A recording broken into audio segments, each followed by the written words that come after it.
Our UTC men are making basketball history in the NIT tournament.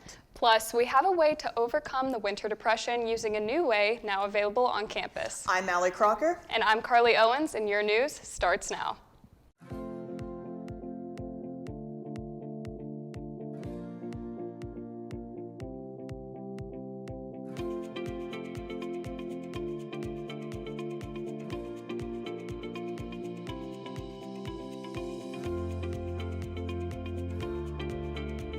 Did you see it? A smoky haze covered the campus Thursday evening. UTC officials say the smoke is the result of wildfires in Tennessee and Georgia. Adding fuel to the fire, Georgia Forestry conducted 2 controlled burns on Thursday. They report the air quality in Chattanooga as moderate. That means while it is considered acceptable, it may pose a risk to individuals with health-related issues. For tips on how to cope with these conditions, go to mocsnews.com. Will we get some rain to give us relief from the haze? We have the details coming up in weather. The Mocs men's basketball team has punched its ticket to the National Invitation Tournament semifinals after a thrilling 69-67 victory over Bradley on Tuesday night. Chattanooga earned its first ever NIT semifinal berth. The Mocs head to historic Hinkle Fieldhouse in Indianapolis next week as one of 4 teams remaining in the event. The Mocs are the second SoCon team to ever make the NIT's Final Four, and the first since former member NC State punched its ticket back in 1947. The semifinal round is set for next Tuesday, April 1st, while the title game is stated for Thursday, April 3rd. The Mocs will face off against Loyola Chicago. All games will be nationally televised on ESPN or ESPN2. And we have our Mocs news team to cover the historic coverage. Our women's basketball team also had a run in the NIT. They beat Alabama A&M on Saturday 53-49. Gianna Corbett had a huge game in that win. She scored 4 free throws in a row to seal the victory, but the women were stopped by Troy 85-72. Later, Mocs athletic director Mark Wartons paid tribute to their season, saying on social media it was the first time a first-year women's basketball coach reached the playoffs in UTC sports history. Congratulations on a great season. Thousands of Palestinians marched in the wreckage of a heavily destroyed town in northern Gaza on Wednesday in the second day of anti-war protests. Many chanted against Hamas in a rare display of public anger against the militant group. Protesters called for an end to 17 months of deadly fighting with Israel. Well, the Trump administration has asked the Supreme Court to halt a ruling ordering the rehiring of thousands of federal workers. The appeal argues that the judge can't force the executive branch to rehire around 16,000 probationary employees. The workers were let go in a mass firing aimed at downsizing the federal government. The California-based judge found the firings didn't follow federal law and ordered reinstatement. The horror of the Joplin, Missouri tornado is the subject of a new documentary film released nearly 14 years after the twister struck Missouri that hit with cataclysmic force, ripping into a hospital, destroying neighborhoods, and killing around 160 people. The doc interviews the survivors, featuring their amazing story of survival. What's in store for us weather-wise, Mallory? It's a pollen-filled season, but you got this, Mocs. Besides the pollen and the crazy haze over campus, we can expect some pretty crazy weather, Mocs. Today, our highs hit a summery 81 degrees with clear skies, and for our low, 58 degrees.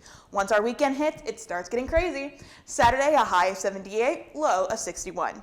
Sunday, we finally see some rain, high of 74, and our lows hit 62 with a 79% chance of rain.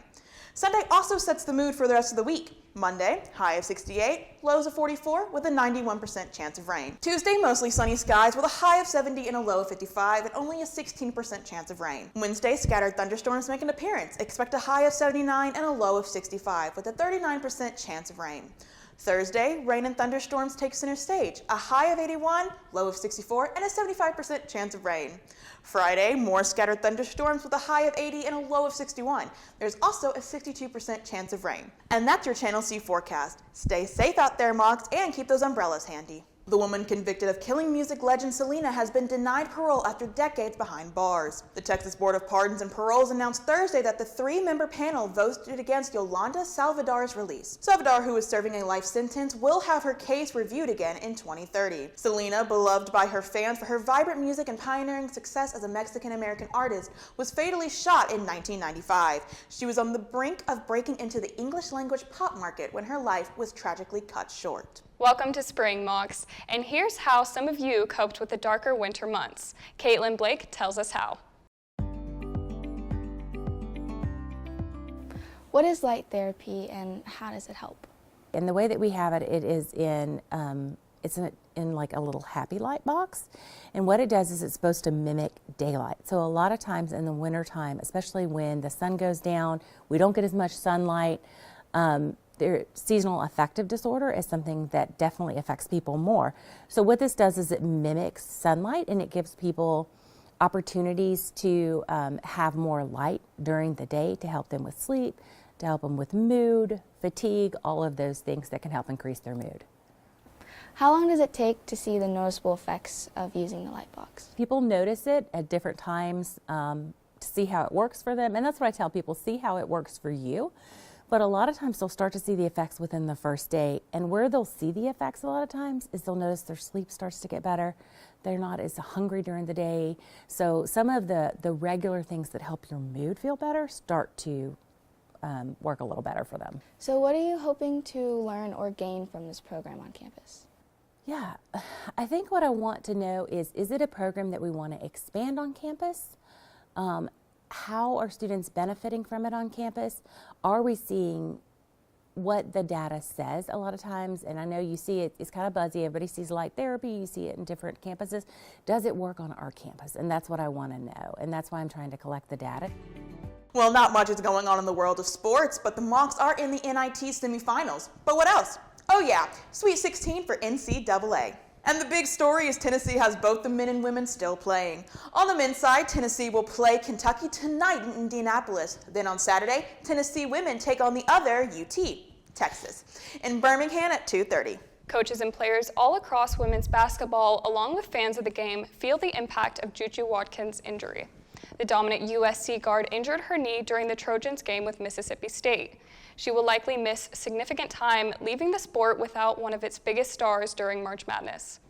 Attendance and ratings are down from last season's record highs for the women's tournament that featured Caitlin Clark and Angel Reese. If you've noticed missing Chicago Bull banners at the United Center, here's why. 2 weeks ago, Chicago's own heavy metal band, Disturbed, held a concert. Their pyrotechnics damaged the championship banners. They won't be back for the rest of the season. Tough break for Bulls fans. That's this edition of Mocs News. Thanks for joining us. Be sure to keep up with us on our Facebook page. We are also on X and YouTube.